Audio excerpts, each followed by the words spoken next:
Welcome to நலம்தானா channel. எல்லோரும் நலம்தானா. நம்ம சேனலை ஃபஸ்ட் டைம் பார்க்குறீங்க அப்படின்னா சப்ஸ்கிரைப் பண்ணிக்கோங்க. பக்கத்தில் இருக்க குட்டி பெல் பட்டனை கிளிக் பண்ணிக்கோங்க. வாங்க இன்றைக்கி வீடியோக்குள்ளே போகலாம்.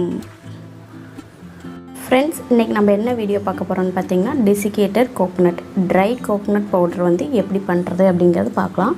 இந்த கோகோனட் வந்து பார்த்திங்கன்னா 6 மந்த் வரைக்குமே இப்படி பண்ணி வச்சிட்டோம்னா நமக்கு கெடாது. அதை வந்து எப்படி பண்ணுறதுன்னு பார்த்துடலாம். இப்போ இதுக்கு என்னென்ன எடுத்திருக்கேன்னா 1 கப்பு வந்து ஃப்ரெஷ்ஷாக எடுத்து துருவி வச்சுருக்கேன் தேங்காவை. இதை வந்து நான் இப்போ மிக்ஸி ஜாரில் ஆட் பண்ணிக்க போகிறேன். வந்து அந்த ப்ரௌன் கலர் வந்து வராத மாதிரி நீங்கள் வந்துட்டு துருவிக்கோங்க.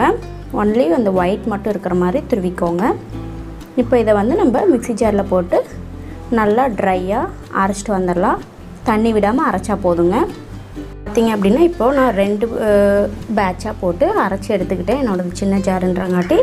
ஸோ பார்த்திங்களா, இப்போது இந்த அளவுக்கு நல்லா துருவினதோட நல்லா ஃபைன் ஆயிடுச்சு.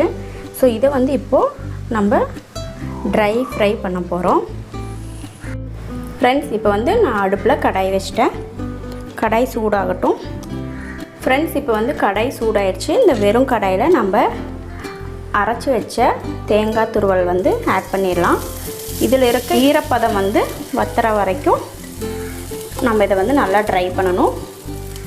கலர் வந்து ப்ரௌன் கலர் ஆகிறதுக்கு முன்னாடியே எடுத்துடலாம்.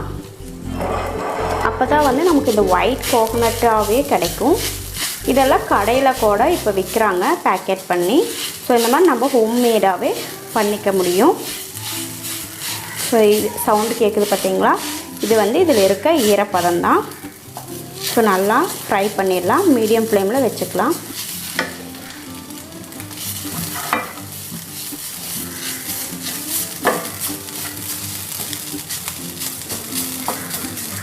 இது எதுக்கெல்லாம் யூஸ் பண்ணலான்னா, நம்ம இப்போ மசாலா ஏதாவது அரைச்சி குழம்பு வைப்போம் இல்லைங்களா, அதுக்கு இந்த பவுடரை வந்து நம்ம எடுத்து ஸ்டோர் பண்ணி வச்சுட்டு நம்ம அதை எடுத்து இன்ஸ்டண்ட்டாக போட்டு தேங்காய் துருகிற டைமுக்குள்ளே எடுத்தே போட்டு நம்ம செஞ்சிட முடியும். இது வந்து 6 மாதம் வரைக்கும் கெடாதுங்க.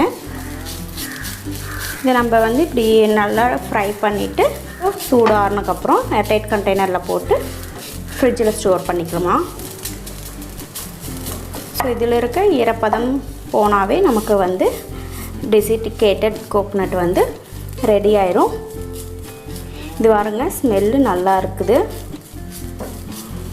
தேங்காய் வைக்கும்போது ஸ்மெல் வந்து சூப்பராக இருக்குங்க. இதில் நிறைய ஸ்வீட்ஸ் எல்லாம் கூட செய்ய முடியும்.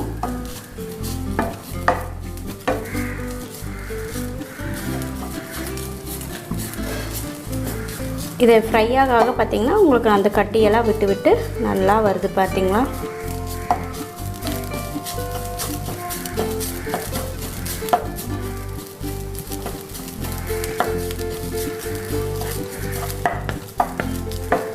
இது எதனால் நம்ம வந்து இந்த வெறும் ஒயிட் கலரில் இருக்கிறத மட்டும் எடுக்கிறோம்னா, கீழே இருக்க அந்த ப்ரௌன் கலர் எடுத்தோம்னா கலர் வந்து சேஞ்ச் ஆகிரும்.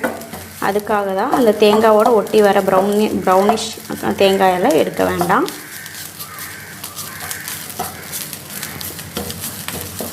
தேங்காய் துருவ டைம் இல்லாமல் இருக்கவங்க வந்து இது மாதிரி துருவி ட்ரை ஃப்ரை பண்ணி ஃப்ரிட்ஜில் ஸ்டோர் பண்ணிட்டிங்கன்னா உங்களுக்கு ரொம்ப ஈஸியாக வந்து மார்னிங் டைமில் ப்ரெஷர் இல்லாமல் நம்ம வந்து ஈஸியாக குக் பண்ணிடலாம்.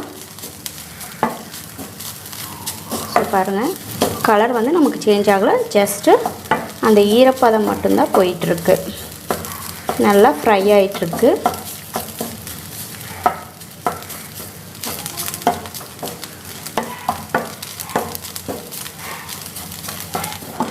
ஃப்ரெண்ட்ஸ், இப்போ வந்து பார்த்திங்கன்னா நம்மளோட desiccated coconut try coconut powder வந்து ரெடி ஆயிடுச்சுங்க. ஸோ பார்த்திங்களா எப்படி இருக்குன்ட்டு உங்களுக்கு காட்டுறேன். ஸோ இந்த வீடியோ உங்களுக்கு பிடிச்சிருந்தா நம்ம சேனலை லைக் பண்ணுங்கள், ஷேர் பண்ணுங்கள், கமெண்ட் பண்ணுங்கள். தேங்க்ஸ் ஃபார் வாட்சிங்.